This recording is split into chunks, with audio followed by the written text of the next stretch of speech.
నమస్కారం. ప్రస్తుతం చెప్పబోయే 5 కథలలో మొదటి కథ 'అల్లుడి పాట్లు'. తెల్లవారుతూనే అత్తగారు, మరదలు వస్తున్న వార్త విని నారాయణ తెల్లబోయాడు. అతడు భార్య రుక్మిణితో పట్నంలో కాపురం పెట్టి ఇంకా పట్టుమని 10 రోజులు కూడా కాలేదు. ఏమిటి, ఈ 10 రోజులకే మీ వాళ్ళు నీ మీద బెంగ పెట్టుకున్నారా అని అడిగాడు నారాయణ తన భార్యను. రుక్మిణి నవ్వి, అదేమీ కాదు, మా అమ్మ ఆరోగ్యం సరిగ్గా లేదట.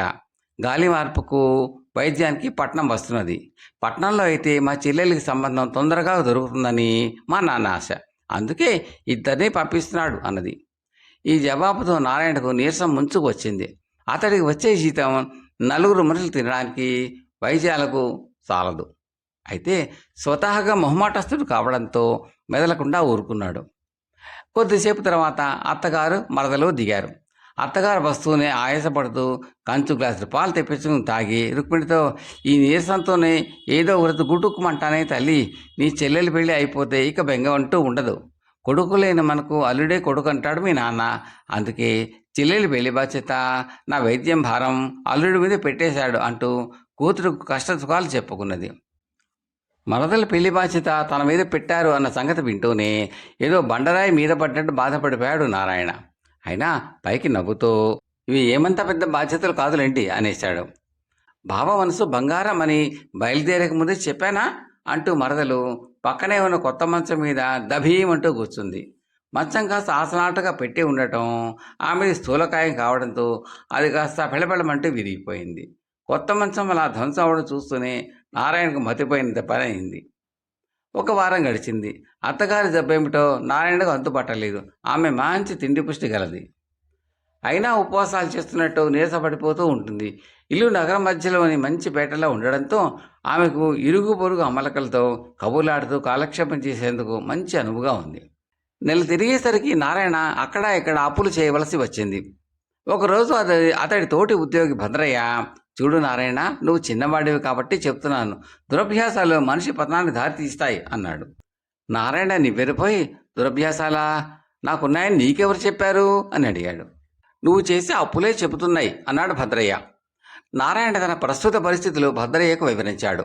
భద్రయ్య కొంచెంసేపు ఆలోచించి, అయితే నువ్వు వెంటనే ఇల్లు ఖాళీ చేసి ఊరికి పెడగా ఎవరూ అద్దెకు రాని మా బాబాయ్ ఇంట్లో చేరు అని, అందువల్ల కలగబోయే లాభం గురించి చెప్పాడు. నారాయణ ఆ మరుసటి రోజునే ఇంటి యజమాని ఇల్లు ఖాళీ చేయమంటున్నాడని చెప్పి భద్రయ్య బాబాయ్ గారింట్లో కాపురం పెట్టాడు. ఆ ఇంట్లో బావి లేదు. వీధి పక్కన ఉన్న బావిలోంచి నీళ్లు తోడు తెచ్చుకోవాలి. ఇరుగు పొరుగులతో కాలక్షేపం లేక అత్తగారి పిచ్చెత్తినట్టు ఉంటున్నది. మరదలు ఈ కారడుగులు కాపురం ఏమిటి అని గొడవ ప్రారంభించింది. రుక్మిణి ఇంటెడు పని తనతో పాటు తల్లి చేత, చెల్లెలి చేత కూడా చేయించసాగింది. నీ ఉపాయం బాగా పారింది, ఖర్చులు కొంత తగ్గాయి అని నారాయణ భద్రయ్యను మెచ్చుకున్నాడు. అప్పుడే ఏమైంది, ఈ సాయంత్రం మీ ఇంటికి వస్తాను, నన్ను వైద్యుడిగా పరిచయం చెయ్యి అన్నాడు భద్రయ్య. ఆ సాయంత్రం నారాయణ భద్రయ్యని తీసుకుని ఇంటికి వచ్చాడు. భద్రయ్య నారాయణ అత్తగారిని పరీక్ష చేస్తున్నట్టు నటించి, ఇది మీ బోటి వాళ్లకు రావాల్సిన జబ్బు కాదు, కాలేయం పూర్తిగా పాడైపోయింది, అయినా భయం లేదు, ఉప్పు కారాలు తగలకుండా వండిన కొద్దిపాటి కూరతో గుప్పుడే అన్నం కలిపి రోజు 2 పూట్ల కనీసం 3 నెలల పాటు తినాలి. ఈ పథ్యం పాటించకపోతే ప్రాణానికే ముప్పు అని చెప్పాడు. ఆ మాటలు వినగానే అత్తగారి శరీరం నిజంగానే నీరసపడిపోయింది. ఆ సమయంలో అటు ఇటు పచారులు చేస్తున్న మరదలని దగ్గరకు పిలిచి, భద్రయ్య, ఇంత చిన్న వయసుకే ఇంత ఒళ్ళు ప్రమాదకరం, గుండె జబ్బులు వస్తాయి.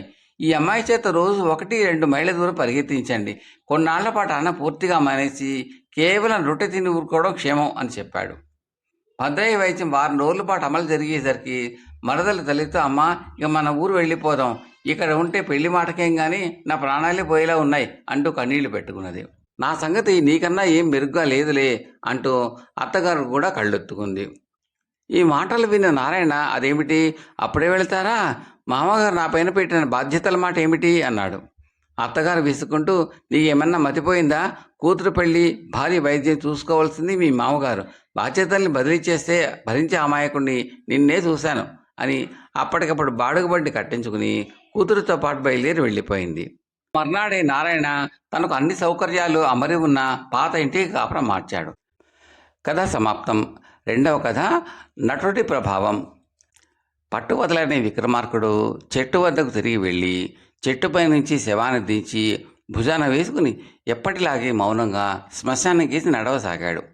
అప్పుడు శబరిలోని బేతాళుడు రాజా కొందరు మనుషులు తాము ఎన్నుకున్న జీవిత మార్గంలో గొప్ప సంపద, పేరు, ప్రతిష్టలు గడించి కూడా హఠాత్తుగా వాటన్నిటినీ త్యజించి అజ్ఞాతవాసంలోకి వెళ్ళిపోతారు.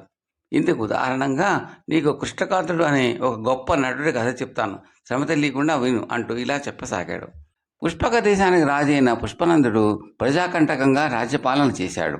అప్పుడు గజేంద్రుడు అనే యువకుడు ప్రజలను అందరినీ కూడగట్టుకుని పుష్పనందుడిని రాజ్యభ్రష్టుని చేశాడు. పుష్పక దేశాన్ని ఇప్పుడు గజేంద్రుడి సంతతి వాళ్ళు ఏలుతున్నారు. గజేంద్రుడి గురించి ఎందరో కవులు కథలు కావ్యాలు రాశారు. ఆ కథలలో ఒకటి గజేంద్రుడి అద్భుత సాహస గాథ. పుష్పక దేశంలో కృష్ణకాంతుడు అనే ఒక గొప్ప నటుడు ఉండేవాడు.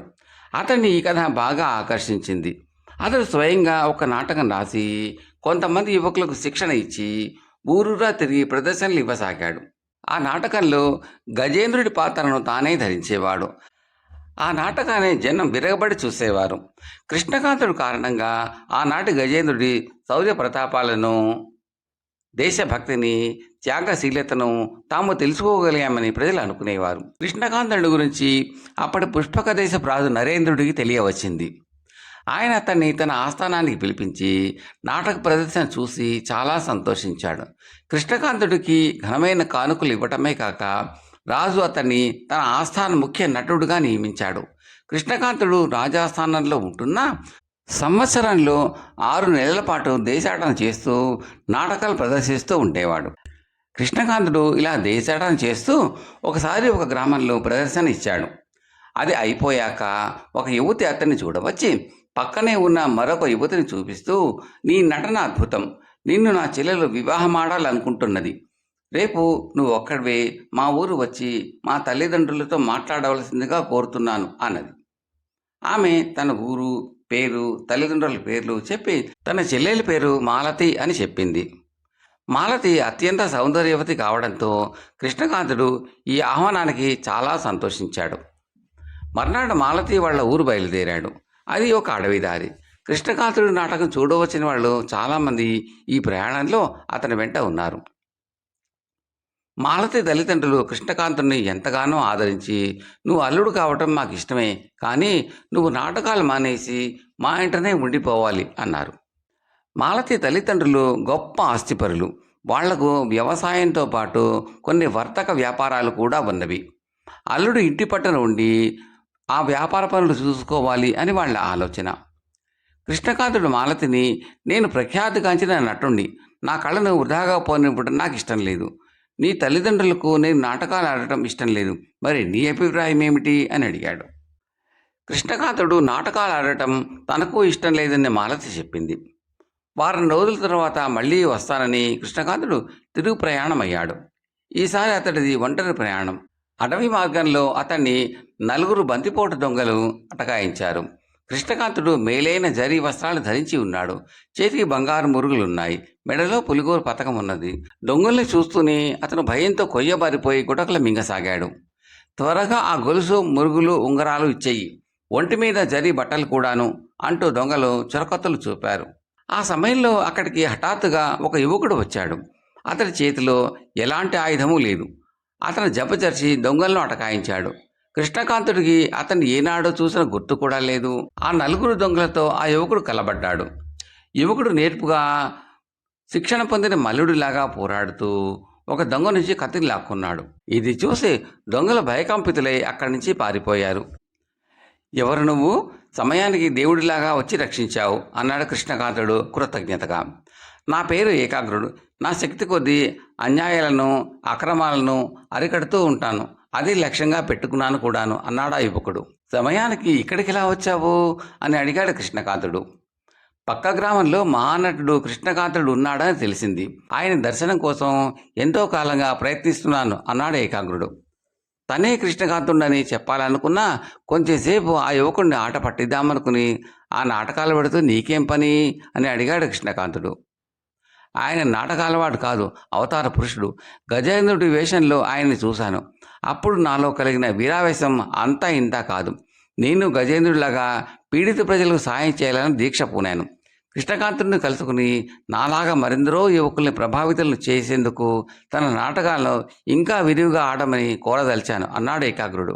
నువ్వు ఆయన నాటకం చూశావు కదా, మరి అప్పుడే ఎందుకు కలుసుకోలేదు అని అడిగాడు కృష్ణకాంతుడు. ముందు నేను గజేంద్రుడిలాగా తయారవ్వాలనిపించింది. ఇప్పుడు నేను చేసే సాహస కార్యాలను ఎందరో ప్రశంసిస్తూ ఉంటే దీనికి అంతకు కారణం అయిన ఆ మహానుభావుణ్ణి కలుసుకోవాలని తోచింది. అందుకే వెళ్తున్నాను అన్నాడు ఏకాగ్రుడు. కృష్ణకాంతుడి ముఖం పాలిపోయింది. అతడు తడబడే మాటలతో, నేను కృష్ణకాంతుడిని కలుసుకోవడం కోసమే ఆ గ్రామం వెళ్ళాను. ఆయన అక్కడ లేడు, రాజధానికి వెళ్ళిపోయారట అని ఏకాగ్రుడికి చెప్పి మాలతి గ్రామం చేరి ఆమెతో నీకోసం నాటకాలు ఆడటం మానివేయదలుచుకున్నాను అని చెప్పాడు. ఏతాళుడు ఈ కథ చెప్పి, రాజా, కృష్ణకాంతుడు అంత త్వరగా మనసు మార్చుకుని మాలతీతో వివాహానికి ఎందుకు ఒప్పుకున్నాడు? అతడికి నాటకాలంటే మొహం పట్టిందా, లేక కీర్తి ప్రతిష్టల పట్ల చులకన భావం ఏర్పడిందా? ఈ సందేహానికి సమాధానం తెలిసి కూడా చెప్పకపోయావో నీ తల పగిలిపోతుంది అన్నాడు. దానికి విక్రమార్కుడు, నువ్వు చెప్పినవి ఏవి కృష్ణకాంతుడు మనసు మార్చుకోవటానికి ముఖ్య కారణాలు కాదు. తన గజేంద్ర పాత్ర ద్వారా అతను ఎందరో యువకుల్ని అన్యాయాలను అక్రమాలను ప్రాణాలొడ్డి ఎదిరించే వీరులుగా తయారు చేశాడు. కానీ తాను మాత్రం దొంగల ఎదుట పిరికివాడిలా ప్రవర్తించాడు. ఈ అనుభవంతో కృష్ణకాంతుడికి తను నటించే గజేంద్రుడి పాత్ర తనపై ఎలాంటి ప్రభావం చూపలేదని అర్థమైంది. కానీ తన అసలు రూపం నలుగురికి తెలిస్తే ఇంతకాలంగా గజేంద్రుడి పాత్ర వల్ల కలిగిన ప్రభావం కాస్తా పోతుంది. అందుకే అతడు మాలతిని వివాహం ఆడి అజ్ఞాతంగా బతికేందుకు సిద్ధపడ్డాడు అన్నాడు.